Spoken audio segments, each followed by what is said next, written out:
hôm nay mình cắt đậu đỏ nhá, mình không cần phải hai nữa, giờ thì to liền rồi,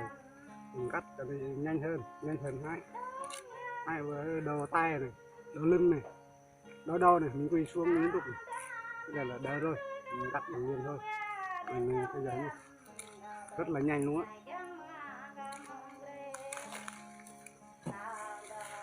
Dân tê ca mong gió đất cơn gần cả giờ đông gần đập cả bó Cắt bằng liềm, không cần phải đau lưng, đau xương khớp, không khoe được. đến đông gần để đắm chân cho mang đông gần gần cả nhau với mình na đông gần cả ngã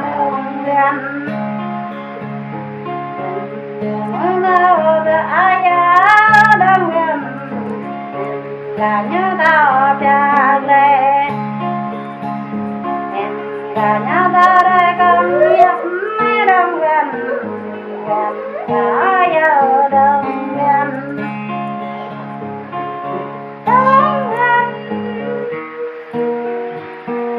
nơi đông gần đây là đông gần đây là đông gần rồi mà đây sao mà đây anh vui ta và rạc làm nó đông gần sao mà đây anh tam ta dân vậy đây ta nhân nó vô giá nó đông gần cả giờ đông gần đông gần dạo tôi biết đông này nó đông gần cả giờ đông gần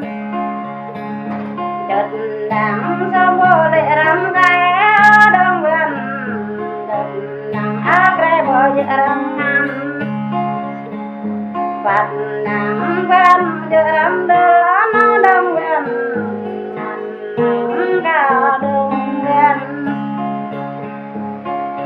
đông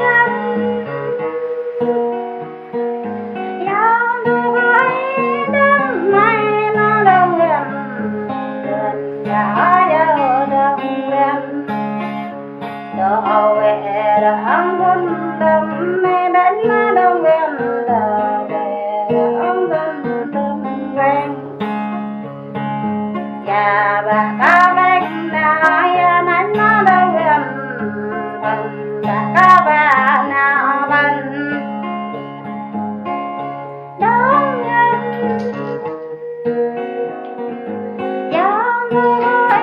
đông mai đông gần cả giờ đông gần đường đeo ta mai nó đông gần kể nhớ lệ để cao lên giòn lệ rằng đã nhiễm về nó đông gần ta về đông gần rồi giờ đông về ga giờ đông đông gần ta giờ đông gần đông gần đây đông gần ga ninh đây là đông gần đây là đông gần đây gần đây nào giờ thì gửm qua về nó đông gần nào giờ đang gửm về đây đông gần lời ta cần mấy này nó đông gần cả giờ đông gần đông gần ở đây đông gần đây nó đông gần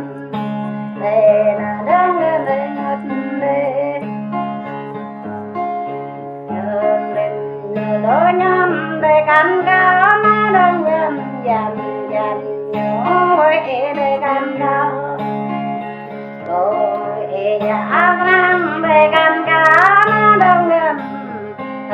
nhiều quý đó ngõ sang ô phạm nhiều đó cha là đến đông gần ngã dâu đường gần đông gần cầm mai món liên đi về đến nơi đông gần gần là cái nhà này đông đưa ô đó này có chữ râm đây ra nó đông gần cao đây này có chữ râm đông cao đông này có chữ râm ta lên ra nó đông gần cả dâu đông gần khi mình về ba ca về nói ông gần thì nhà lẽ cao mau ta gần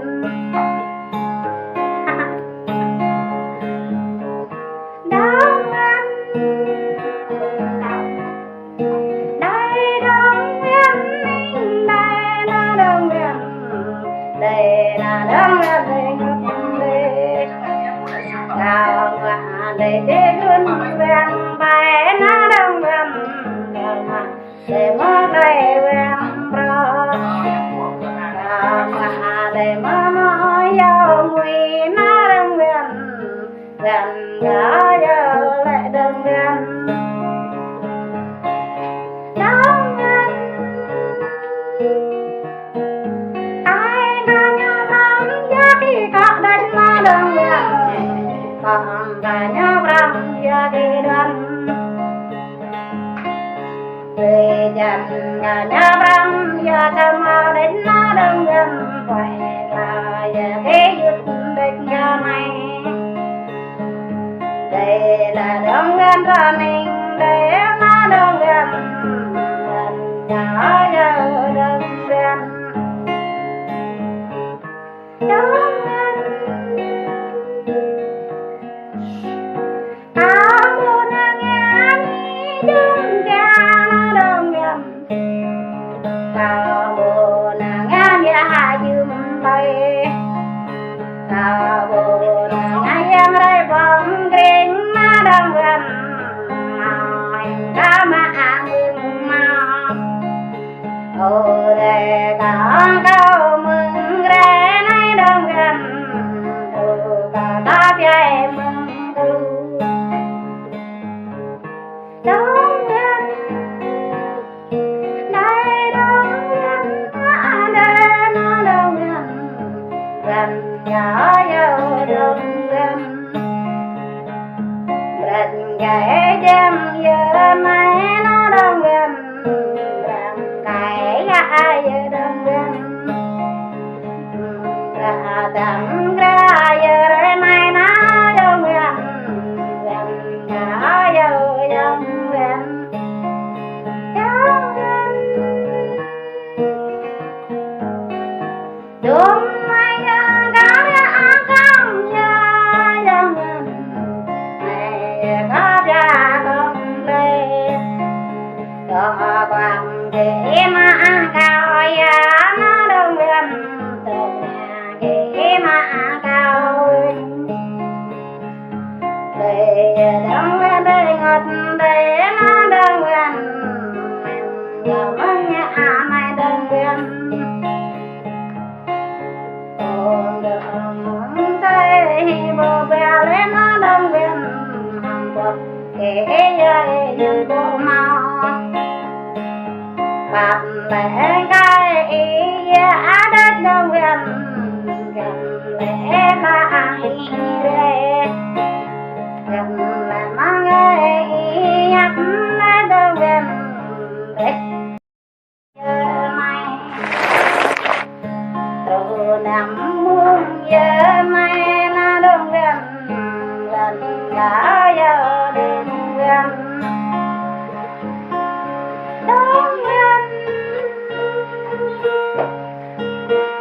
cả đó mai chẳng tôi có mơ về để đông gần đó này chẳng mà cả mong về cả đó là chẳng tê cả mong cho đất đông gần